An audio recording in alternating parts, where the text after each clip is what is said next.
Hey guys, Lee Calvert here with the Oxford Street Partners real estate team at Cascade Hassan Sotheby's International Realty. Thank you for joining me once again for this buyer interview series, tapping in on their experiences for your benefit. With me today, Armando Neri. Armando purchased his property in 2020, so we're going to tap into a little bit of memory here. Thank you for joining me today. It's my pleasure to be here. So cast your mind back to 2020. What was your real estate goal when you were setting out on your journey? Yeah, my real estate goal was quite undefined, but I had one objective, which was looking for a fixer-upper investment property. Mm-hmm. I wanted to use that home as a platform for future investments, and so I thought that first property was going to be critical, and it had to be the right one. Mm-hmm. Granted, I did not know the specifics that I was looking for, and that's where I leaned on you for. Mm-hmm. But that's what I was looking for originally to start off with. Yeah. As a property to fix, to invest, and one that could launch my real estate investment career. Mm-hmm. Springboard. That's right. Yeah. Now, how do you feel it's gone? It's been the greatest decision I've made as an adult, frankly. It's gone really well. There's been hiccups along the way since the purchase of the property. A lot of learning experiences, but it's been the greatest decision I've made as an adult. Nice. Frankly. That's amazing. Yeah. What when you first saw the property you ended up buying, what was your initial impression? My initial I recall this feeling specifically because we saw the property twice. Yeah. The first time we saw it, we looked at it, it definitely was the right property. It needed a whole lot of work. Mm-hmm. And my biggest blindside going into the property was not understanding the costs to renovating. Mm-hmm. Never gone through that before. Yeah. And so I remember standing outside, talking with you and going, "Hey Leigh, how much do you think it would cost me to renovate this?" And you threw out a ballpark number. Actually, I threw a ballpark number. Hey, how about this? Can I get it done with this amount? Yeah. You're going, "No, mate." Double that. And that made me kind of step back, gave me a lot of pause. They pulled it off the market. Mm-hmm. That's right, they did. They pulled it off the market. And immediately after, I started digging into it further, talking with friends and colleagues and people who I trust in the real estate landscape, and I immediately regretted it. Now, thankfully, maybe a couple weeks after that, it came back up on the on the listing service. Immediately jumped into it once you called me, and it was a leap of faith, but it was again one of the better decisions I've made. Nice, that's great. And so, what did you do? What have you done to the property? So major renovation. I remember, first day I get the keys. Second day, I've got contractors in there tearing up the walls, kitchens. I go in there, and I do not see any drywall. Mm-hmm. And I'm going, oh boy, it's real. It's happening. It's actually happening. Here I go. So big leap of faith, scary. Yeah. Scary feelings. Going, boy, did I chew off more than I could chew here. Mm-hmm. It all worked out well. A lot of hard work, blood, sweat, and tears, a lot of learning experiences, but it's gone really well. The property to this day is now renovated. Mm-hmm. There's still plenty of small things that need to be done as a homeowner. I've realized the work is never done. There's always something that you can improve. Yeah. But it's been nice to see it all come together, and really having the canvas. Yeah. To make the space how I want it to look like. Nice.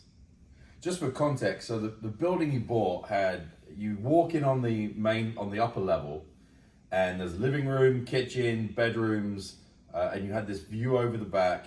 Then you go down the stairs, and you'd have another kitchen, another living room, bedroom, bathroom, and we had talked about separating the two levels. Right? Did you end up doing that? I did. Okay. I did end up doing it. It took some creative planning, mm-hmm. but we were able to accomplish that. Nice. Mm-hmm. And do you have a tenant? Not yet. Okay. Not yet. I basked in the open space that we had and the quietness, but soon we'll have tenants in there. Nice. Now, unexpected challenges first project, surely some came up. Were there any notable ones that you would reflect on? There were several challenges, and many of them were hidden behind the walls. Things that I couldn't see. Yeah. Maybe old plumbing. There's a lot of things that come with a fixer-upper. Again, my biggest blindside was not ever going through a renovation. And so a lot of it was just related to unforeseen things, new HVAC system. Hey, the plumbing needs to be fixed. We weren't expecting that. Yeah. Oh, hey, there's going to be delays in the construction. So timeline, cost, again, had to get creative, relied on YouTube quite a lot to learn how to do some certain trades. It was fun. Yeah. It was a lot of fun, had a lot of help too. But there were plenty of things that can go wrong, especially when you dive deep into a big renovation, which this was. We were removing walls. Oh, yeah.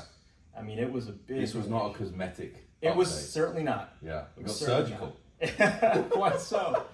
Quite so. It was a big renovation. Now, you don't have to voice the number, but say you had your budget, 100%. How much of a percentage over your budget do you think you ended up going to? It may have been double. Maybe double, okay. Double. And it was only double because my timeline originally was get in there, get it fully renovated within 3 months. Well, a few months later, now we're at 7 months. Yeah. Then we're at a year. And so I was able to drag that timeline out, which allowed me to expand my budget over time. Okay. And so at this point in time, it's right around double what I had anticipated spending. But here's the great thing. You don't get lucky often in life, but sometimes you do. I got lucky. The market appreciated. Yep. And despite me, putting money into this project, my equity doubled. Oh, yeah. So it turned out nicely. Nice. That's great.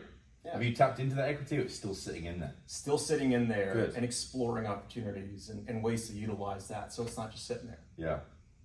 Big question. I mean, a lot of these projects can really, let's say, leave a mark on some people. Would you do it again? Absolutely. You would? Absolutely. Yeah. Like I said, the feeling when you're going in and buying the home, it's a surreal moment. You show up to your property and you're going, wow, this is my plot of land. This is mine. I can do whatever I want with this space. And before you know it, you start feeling like, wow, I'm actually adulting. I'm doing this thing that I've always set my mind to. And it was a leap of faith, but one I would take any day. And one I would always suggest people take. Yeah. There's always going to be that, well, what if this, what if that?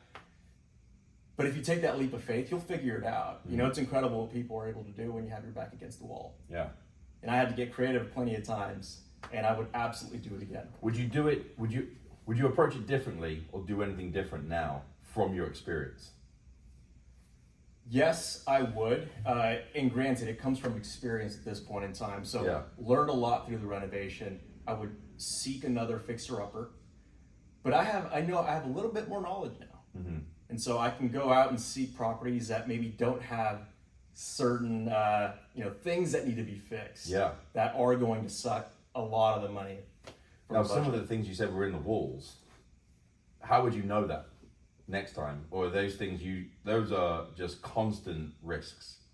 Yeah. Are there what things would you be able to give us an example of things you would be able to tell? Wood rot. Wood rot. For example. Yeah. Wood rot's a big one. Wood rot, I saw it on this particular home had wood rot. And again, no experience, thinking quick fix. Once we got behind the walls, we see it's a bigger problem than I imagined. Yeah. So it takes a lot more to fix. So exploring things like wood rot or foundation issues, seeing those cracks, well, they might be small and you go, it's easy to bypass that. It's important. So things such as that, those are the experiences and lessons that I'm going to carry with me to the next property. Nice. Now, when you look at things now, do you look at it with a different eye completely? Absolutely. Yeah. Absolutely, because now my biggest blind side, got some experience with now. Yeah. It's not a big blindside anymore. I understand the cost of things. I understand how much manual labor costs, timelines. Yeah. So for this next project, I'll be better prepared. I can estimate my cost, my timeline, to be able to execute according to my budget. Yeah. And plan. That's great. Yeah, and I could not have done that without taking that leap of faith.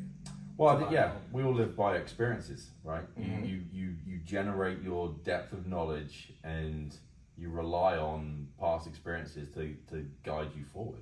Absolutely. Right. And you know what's even more important than that is it's experiences, but I didn't do it alone. Mm-hmm. Plenty of help along the way. Plenty of people that I could go to and ask questions. How would you do this? What have you seen in the market? You know, yourself, you were a big resource for me. My lender was another resource for me. Mm-hmm. You know, I had to rely on experts that, you know, live in this field day to day to cover my blind side. Right. You know, so could not have done it without people like yourself. When you were going through the remodel, who did you lean on the most? I leaned on my lender. Oh, really? Okay. Yeah. Through the remodel. Through the remodel, and I'll tell you why. It's because he's owned at this point over a dozen rental properties, and Yeah. and so he had the experience as to, you know, here's what you could expect in terms of cost. Mm-hmm. Here's the type of materials you should consider using as opposed to these, and here's why. Mm-hmm. And then also yourself, looking at properties in the market to make sure I'm not, you know, installing premium furniture or cabinets where the market just Wasn't going to support it. Exactly. Yeah. Exactly. Yeah. That's great. That's great to hear. So on the camera here, you know, gosh, I don't know who's watching, but what would you tell someone who had the same goal as you to begin with, if you were to speak to yourself back in 2020, what's that key piece of advice you might give them before they take that leap of faith? Or maybe the leap of faith is the advice. That's right. I mean, I immediately want to go to take the leap of faith, but frankly, it's, you know, take the leap of faith, but make sure you're taking an educated leap of faith. Do your research, save money, save more than you anticipate needing. Try to learn how to do some of the trades yourself, whether it be painting a room, not hiring that stuff out, so you can save yourself a little bit of money. Just understand that when it comes to your first home, if you're looking for a fixer-upper, you're going to have to put some blood, sweat, and tears into it. And you're going to love it. It's going to be tough, but you learn a lot, and those types of lessons you carry with you for the rest of your life. So save some money, save more than you anticipate needing.